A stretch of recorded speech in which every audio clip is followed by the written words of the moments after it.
Alright everyone, it's time for Occult Literature, video number 338, Self-Knowledge. Link in the description to my edition of this work on Amazon. 83 pages, so it's on the shorter side. Second and third links to my books, blogs. There are other works available on similar topics. Now this one is another Hindu work from the Vedanta path, Vedanta philosophy, by the same author as the last work under a similar title about the divine nature of man.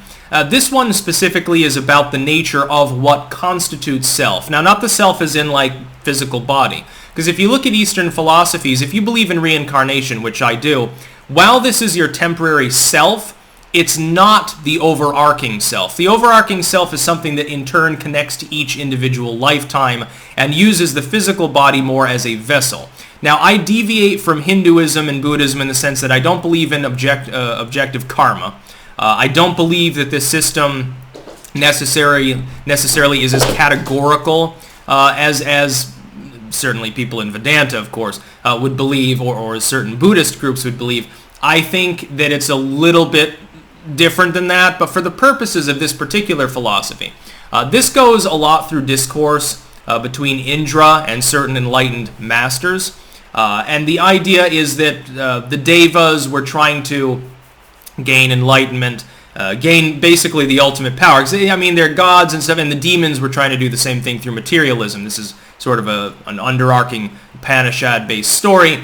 The idea was that the gods basically went on a search to try to figure out what actually was the true self. The divine realization of the self sort of would lead you to this type of behaviors in mind and thinking mentally that would make you truly divine. So you wouldn't just be like immortal and incarnate and stuff. Your power would go far beyond that.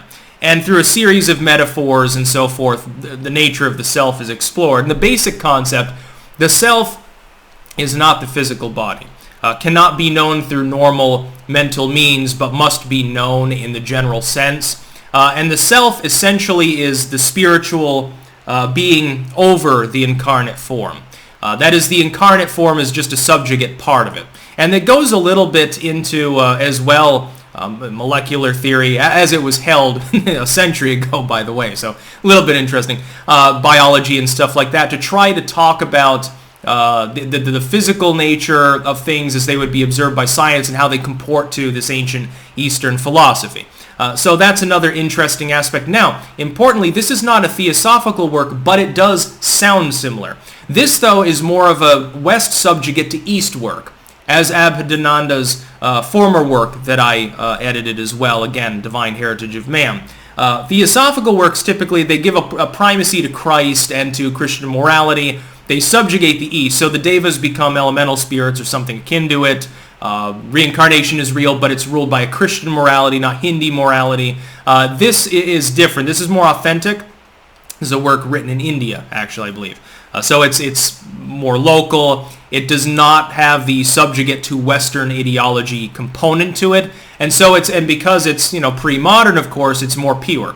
Because this is before the era in which everyone in the world was corrupted completely by materialism, because in many parts of the world, you didn't really have it as much because you didn't have any industry. You didn't have modern diplomacy and trade in the same way, and so there were still uncontacted people. They were studied and held discourse. They had their monasteries and shit like that. Now every monastery has a webcam set up practically.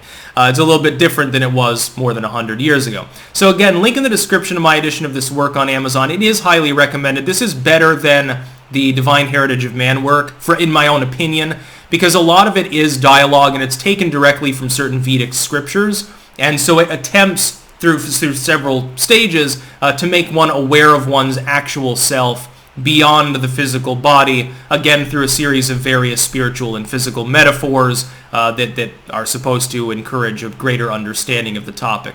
Again, links as well to my blogs, Blogger and WordPress, plenty of other works available. This one goes squarely under the spirituality header because, of course, it is technically Hindu philosophy. Very good work. Very well written overall. That's about all. Peace out.